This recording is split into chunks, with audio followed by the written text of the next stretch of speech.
Hello student, this is Sembala from Maharaja Agarsen School Hisar. Today we are going to study History chapter 2nd of class 8. After the end of this video, I will give you homework which will be checked once the school reopens. आज हम शुरू करते हैं हमारा second chapter जिसका नाम है व्यापार से साम्राज्य तक कंपनी की सत्ता स्थापित होती है।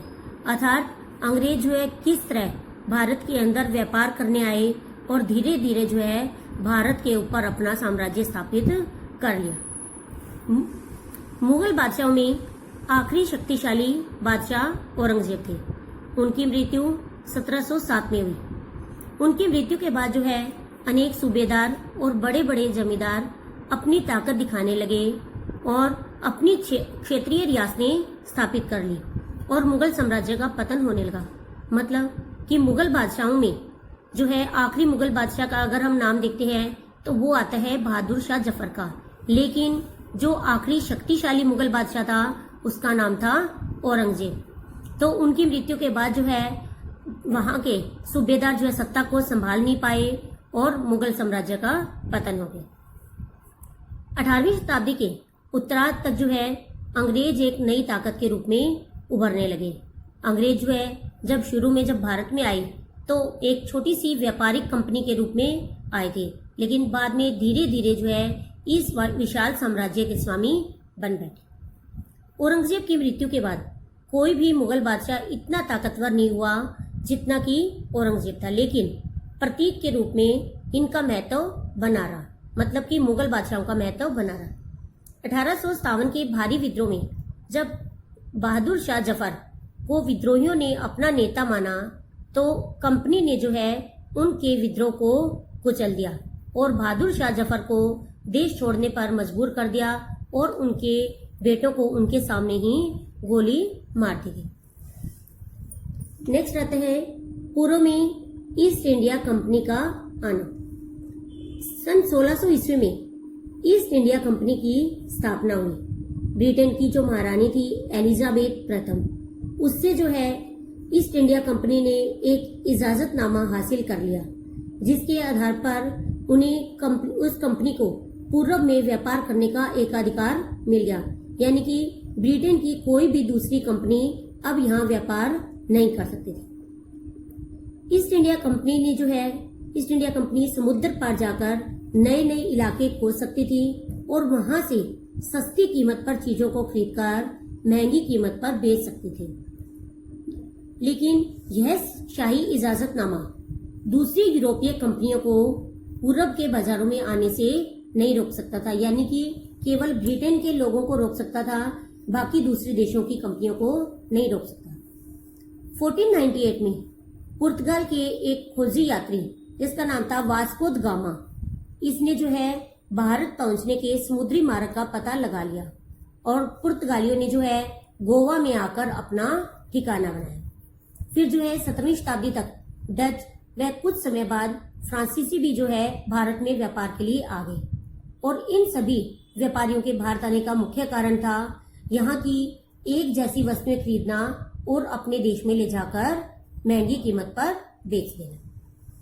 एक हमारा क्वेश्चन आता है कि यूरोपीय कंपनियों के भारत आने का प्रमुख कारण क्या था।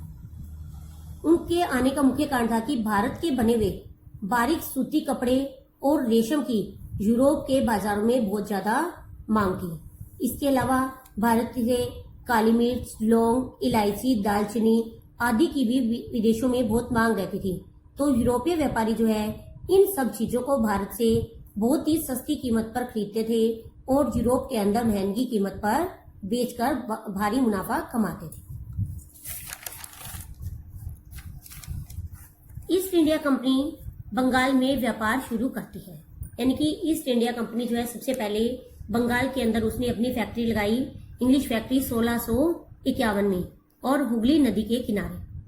कंपनी के व्यापारी जो है इसी फैक्ट्री से अपना काम करते थे। कंपनी के व्यापारियों को उस जमाने में फैक्टर कहा जाता था। जैसे जैसे व्यापार फैलने लगा कंपनी ने जो है इस आबादी के चारों तरफ एक किला बनाना शुरू कर दिया और कंपनी ने औरंगजेब से जो है बिना शुल्क चुकाए यानी कि बिना टैक्स दिए व्यापार करने का एक फरमान हासिल कर लिया। फरमान यानी कि राजा के द्वारा दिया गया आदेश।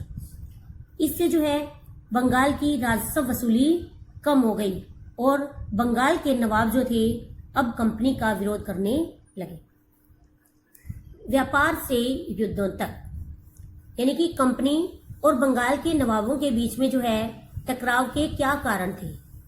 कंपनी और बंगाल के नवाबों के बीच में धीरे धीरे टकराव बढ़ने लगा। इसके अनेक कारण थे। जैसे फर्स्ट है, नवाबों ने जो है कंपनी को रियायतें देने से मना कर दिया, यानी कि छूट देने से मना कर दिया। व्यापार का अधिकार देने के बदले कंपनी से नजराने मांगने लगे। नजराने यानी कि उपहार। उन्हें सिक्के ढालने का अधिकार नहीं दिया गया। कंपनी की किलेबंदी को बढ़ने से रोक दिया गया और साथ ही साथ जो है कंपनी पर धोखाधड़ी का आरोप लगाया कि उनकी वजह से बंगाल की राजस्व वसूली कम होती जा रही है। तब जो है कंपनी ने भी जो है नवाबों को अपमानजनक चिट्ठियां लिखी और नवाबों व अधिकारियों को अपमानित करने का प्रयास किया। तो इस तरह जो है उन लोगों के बीच में धीरे धीरे टकराव बढ़ने लगा। नेक्स्ट आता है हमारा प्लासी का युद्ध। प्लासी का युद्ध जो है अंग्रेजों और सिराजुद्दौला के बीच में हुआ था। ये युद्ध जो है 1756 में जब अलीवर्दी खां की मृत्यु हो जाती है और सिराजुद्दौला बंगाल का नवाब बन जाता है, तब जो है हुआ था। सिराजुद्दौला की जगह कंपनी जो है एक ऐसा कठपुतली नवाब चाहती थी। कठपुतली नवाब यानी कि जो कंपनी के इशारों पर काम करे। तो ऐसा नवाब चाहती थी जो उसे व्यापारिक रियासतें व अन्य सुविधाएं देने में आनाकानी न करे। सिराजुद्दौला ने कंपनी को हुक्म दिया कि कंपनी जो है उनके राजनीतिक मामलों में टांग न अड़ाए, यानी कि हस्तक्षेप न करे। उनकी किलेबंदी को रोक दिया और बाकायदा जो है राजस्व यानी कि जो उन्होंने टैक्स नहीं चुकाया वो उनको चुका दिया। लेकिन जब दोनों ही पक्ष पीछे हटने को तैयार नहीं हुए, तब जो है नवाब ने अपनी सेना के 30,000 सिपाहियों के साथ जो है अंग्रेजों के मीर कासिम बाजार के अंदर स्थित इंग्लिश फैक्ट्री पर हमला बोल दिया। कंपनी के जो बड़े बड़े अफसर थे उनको गिरफ्तार कर लिया गया। कंपनी के गोदाम पर ताला लगा दिया गया और उनके हथियार छीन लिए।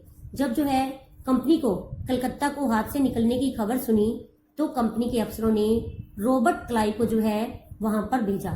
रॉबर्ट क्लाइव के नेतृत्व में बड़ी सी सेना रवाना कर दी।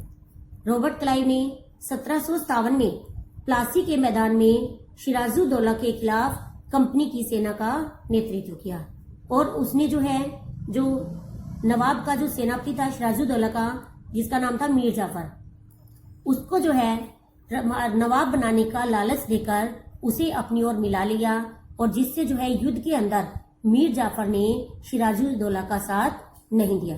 तो मीर जाफर के इस विश्वासघात के कारण नवाब हार गया।